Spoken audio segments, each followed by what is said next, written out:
Sweden we have the FRA, for example, Yeah. which is a perfect example of how the government can basically wiretap any information that's going in and out of Sweden without a warrant. Yeah. And so that would probably be the prime example in Sweden. Yeah. Yeah, and fair to say? It happened recently, and it's probably only one of the first kinds in Europe.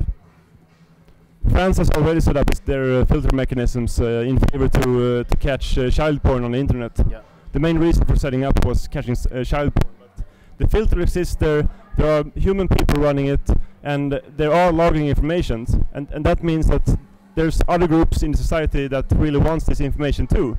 And since there are humans at these positions in control of the data, they can probably be bribed, or the company can be taken over by a government. There can be a coup d'etat, and the government changes. And if the government runs that way, the guerrilla that takes over will run FRA as well, and can use the information against the people. It seems like a really unhealthy or actually an alien approach, because they're trying to control a non-hierarchical system, the internet basically, in how it's come to be used with hierarchical methods, with a lot of control methods. I mean, logically, it just doesn't seem to make much sense. No, you can't apply that method to a organic entity that internet is. Because everyone is as much as any other node on the internet. Yeah. And it's self-repairing as well, because if you shut down a block in Sweden, the routers will self-repair themselves and find another route for the packet. So it's built to be redundant, it's built to be free, and you will realize, I think you can always wait to see what happens when you implement all these laws, because people will realize, hopefully, that it's just ridiculous. Because normal people today doesn't really care about these kind of laws. We have a grass movement group of people that are that do want integrity on the internet and is active and keep track of the laws. That is all the motions and propositions. But it's only like 1% of the internet users. You have the average Joe, which just uses the internet on the evenings after work and read the newspapers or play games or download music. With your movement behind helping to get the word about Smile 29, the EU proposition that was basically packaging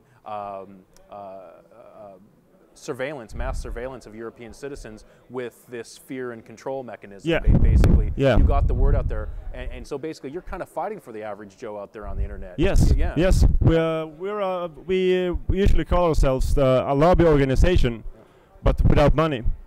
We're doing this ideology only for the good of the internet, because we want the internet to be the same organic being that it was during the early 90s or the middle 90s. It seems that the success was really strong here. Out of the 19 Swedish ministers of European Parliament, only one kept their signature on the Smile 29. Yeah, that's a real success.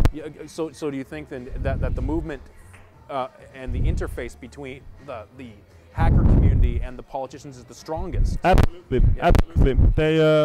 We have a lot of contacts in the European Parliament that really listens to us, and a few really comes to us first and asks about our comment about certain topics too. So we're a bi-directional lobby organization too.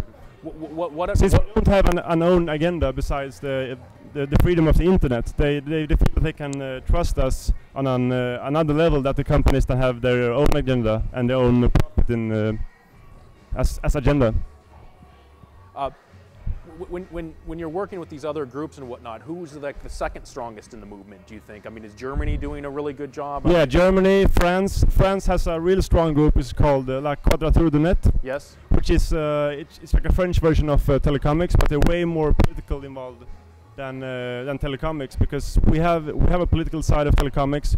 We have a public service section of Telecomix, which basically takes new propositions and motions and translate them to normal average Joe Swedish, so that people understand what is happening and how it affects them in the long run.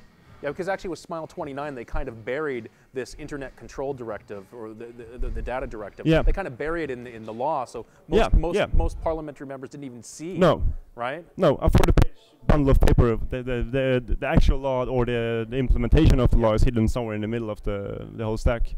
Exactly. That happens all the time. So there's really a very engaged group of people that read all through these motions just to be able to translate it for everyone else to read.